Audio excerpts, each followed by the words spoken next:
just finished up talking about types of synovial joints. So now we're going to talk about different ways synovial joints move. Remember, synovial joints are your diarthrosis, which means lots of movement. And so you should have a handout that has these words, and you're just entering in the description. And so our first one is the gliding movement, which is we see in the plane joints. And it is just a slight movement between those carpal bones, and it's almost if you were doing again that queen's wave, just gliding past one another, which is just that plane joint, which is sliding. And again, that example is just right between those carpal bones. All right, so our next one is known as a flexion or an extension. So a flexion, when you flex, you are basically making the angle between the two bones less. Think about flexing your muscle. If your arm were out straight and you flex your muscle, you would be bringing your arm up. That's a flexion. And an extension is bringing it back down, making that angle more. So flex, where we got the angle between these bones here coming together, and then extending it out. So extending your hand out to shake, that's the difference between those two. And you're going to learn about your flexors and your extensors on your hands, different muscles. That's why we have to talk about the different movements. And you can do it with your head as well. You can do it with your legs, so different exercises. And this video is a lot about different kind of exercises you can do. So a hyperextension would be going beyond your natural motion. For example, the leg is supposed to be kind of straight here. We shouldn't look at this. We are hyperextended here with this picture. This is a little hyper. So hyperextend would be going beyond that axis. We talked about uniaxial or biaxial. So hyperextending would be going beyond that normal range of motion. And then we get to, these are both flexions. You get a dorsiflexion and a plantar flexion. Dorsi would be bringing your foot up closer to your shin, and then plantar, your plantar is in the bottom of your foot, would be bringing your toes downward. That's kind of like what a ballerina would be doing, a plantar flexion. I have plantar fasciitis, so doing this exercise, the dorsiflexion and the plantar flexion, helps to that aponeurosis, which is the tendon on the bottom of your foot. It helps to stretch that tendon out, so people that have plantar fasciitis. And so then you get to the words abduction and adduction.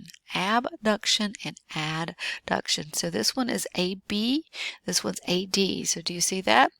AB, AD. So abduction is taking your limbs, fingers, whatever, basically away from the middle of your body. So the key word here is away. And then adduction is basically bringing your arms back together. Think about doing jumping jacks. When you go out, it's abduction. Bringing them in is adduction. We can do it with our hands as well. This is abduction is away, and then adduction is bringing them back together.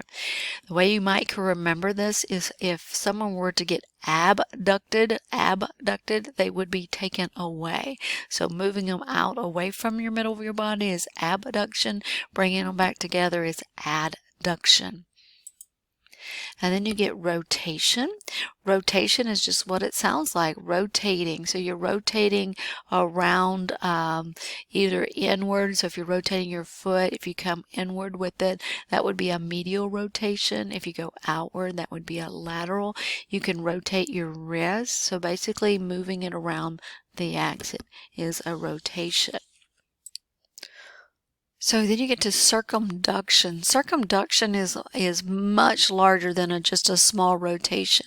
It's basically moving your entire limb in that circular motion. It's a circular movement of the limb around an axis.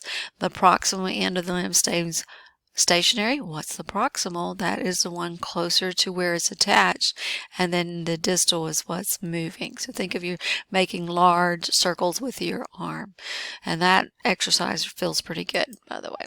All right, so you may remember we did supine. In supine, you were laying on your back looking up, and a prone position, you were laying on your belly looking down at your pillow.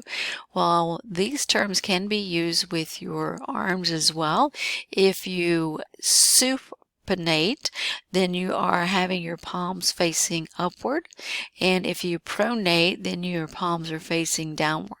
The way you can remember these is if you were to hold a bowl of soup, your palms would have to be up, right? So your palms would have to be up towards the sky to supinate.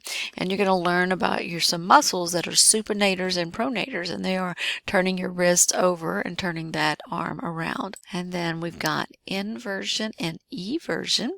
And so this has to do with your feet as well. If you invert, some people walk this way, they're inverted. And so basically you can see with the picture that the sole of their foot is actually going up medial. And then eversion would be going lateral. And some people walk more way than the other, but these are actually exercises you can do with your feet. So inversion, basically turning it inward, and eversion, turning it outward towards the lateral. And then you've got protraction. This is that gliding motion that is going to be moving to the front anterior portion. So if I were to stick out my tongue, that would be a protraction going towards the front of my face. I stick my neck out for you, which is what this guy's doing. Retract would be putting it back in the correct position or going posterior. So sticking your neck out, protraction, putting it back. You can do that with your jaw, you can do it with your tongue, etc. Protraction, retraction. And then elevation would be lifting things up superior, such as when you shrug your shoulders, you're pulling them upward. And so that's an elevation. And then when you put it back down inferior, then that would be a depression. So you can elevate your arms and pull them down. Shoulders is a good example. And then you've got lateral excursion and medial excursion. This specifically has to do with your mandible. And so moving your mandible lateral, so either left or right, not in the center, is a lateral excursion. And then putting it back in towards the middle is a medial excursion. Now, I have TMJ, plantar fasciitis, and TMJ, I have a hard time doing this. I hear my jaw popping when I do these excursions, so I tend not to do that. All right, our last two is opposition. We have opposable thumbs, and we have opposable thumbs because of that saddle joint. And because of that saddle joint, we're able to take our thumb and our pinky and touch them. And so that's called opposition, those opposite fingers touching each other.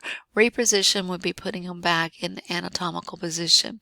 The reason this is important, sometimes when someone has had a stroke, they're unable to do this opposition. So they're unable to take their thumb and touch their finger, that opposition.